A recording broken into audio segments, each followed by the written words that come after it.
पखाड़ सहित टिके नदी पोहला माछ बेसर हो गले खाइबार मजा आसीज। आज से रेसिपीटी अति सहजरे आउ एकदम गाँ स्टाइल बनईकी देखी। यही रेसिपीटी एक्चुअली मो आई शाशु मत शिखई से केमी कौन बनाती मुझे सागर सेयार करी। दयाकोरी भिडियोटी लास्ट जाए देखिए। भल लगे लाइक और शेयर निश्चित। चलतु आज रेसिपी स्टार्ट करवा। या पूर्व आपण को मो यूट्यूब चैनल दृष्टिस किचन ओडिया अनेक अनेक स्वागत। जदि आपण माने मो वीडियो नुआ अच्छा ताले सब्सक्राइब निश्चित करेंगे। पोहला माछर बेसर बनवाई मुझे 500 ग्राम माछ को भल भाव धोईकी नहीं। चेष्टा करेंगे आपण मैंने माछ आणला बेले जिते पारे सतेज माछ ही ने।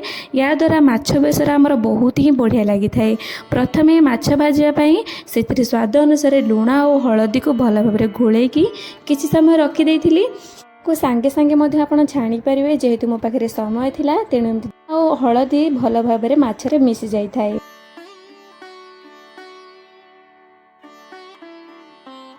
माछ छाणीबाई गोटे तावारे 5 ରୁ 6 चामच सोरिष तेल नबा। तेल गरम होला परे माछ को पकेबा। सब बेले मन रखिबे जेते बेले आमे माछ छाणुचे तेल और तावा दीटाक निहाती गरम हवा दरकार, नहले माछ उडा तळु भांगी जाई थाए और भलरे छाड़ी न थाए लाग। एठी आपण माने देखि परथिबे गोटे गोटे करी सब माछ को पैन रे मु देई सारलेनी। पाखापाखि 3 ରୁ 4 मिनिट पई ताकू तळु भाजीबा छाड़िबा। तापर माछ को एपट सेपट करी लेउटेबा। जेहेतु आमे माछ को बेसर रे तैयारी करूचे सेथिपई को हल्का फ्राए करबा जहा द्वारा माछ हमर जल्दी सिझी जाय थाए। एठी आपण माने देखि परथिबे हमर सब माछ प्राय भाजी सरलाणी।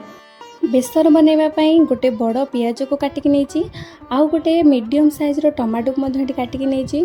2 बुदा रसुण चोपा छड़ाई नहीं। बेसर रे सब बेले रसुण क्वांटिटी अधिक रखिए जहाँद्वारा टेस्ट बहुत ही बढ़िया लगी था। ता सहित अल्प किसी अदा को काटिकी मुझे नहीं। ଏବେ गोटे ग्राइंडिंग जार नवा से 2 बड़ चामच कला सोरिष को देदेबा। आपन चाहिए ये धला सोरिष को नहीं पारे। कला सोरिष और धला सोरिष क्वांटिटी सदाबले सामान रखिए। एबे गोटे छोट चामच जीरा को देदेबा। पर मुझे देदेची 2टी सुखला लंका। आपण हिसाब से आपण रागर क्वांटिटी टिके कम बेसी करें। एबे सबो मसला ग्राइंडिंग जार देकी ताकू भल भाव चिकन करके बाटिकी रखिदेइथिबा। यही माछ बेसरटी मु आज नुआ शैली बनैबी। बहुत कम समय और जमा भी परिश्रम करने पड़ोनी। रेगुलर माछ बेसर भली यार टेस्ट आहरी 2 गुणा हो। ये आपण मैंने देखिपे मसला को मुझे चिकन करके बाटी देछि। याकू बनवाई माटी हांडी कि माटी कड़ई रे कले तार टेस्ट बहुत बढ़िया लगी था। एकदम गाँव स्वाद भली। जेहेतु मो पाखे आवेलेबल नाला तेणु एमती गोटे बड़ कड़ई को मुझे नहीं।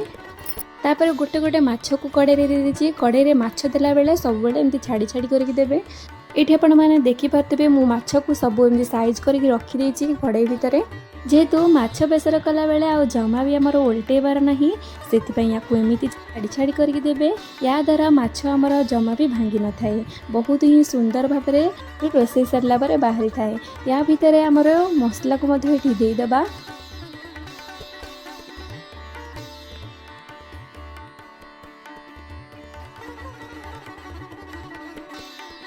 तापर मुझे दे दीजिए गोटे चामच हल्दी गुंड। ये गोटे चामच लुण दे दीजिए। जेहेतु माछ बजार लुण पड़ता से कम लुण ही देछि। तापर मुझे दे दीजिए कटा टमाटो।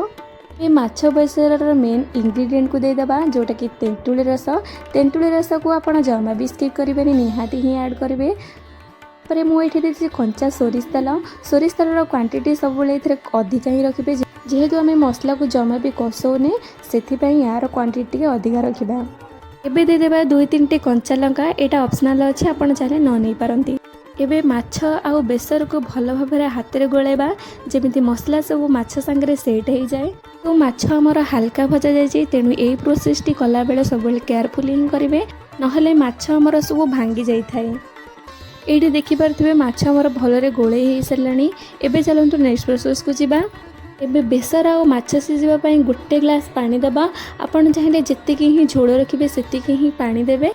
तापरे गैस रो फ्लेम ऑन करके याकू 10 ରୁ 15 मिनट भल भाव कुक होगापी छाड़ा। बेसर जेहेतु 10 ରୁ 15 मिनट भितर सिझी थाए जमा भी ताको हाई फ्लेम रे ही तैयारी करेंगे ना तल लगी जाए।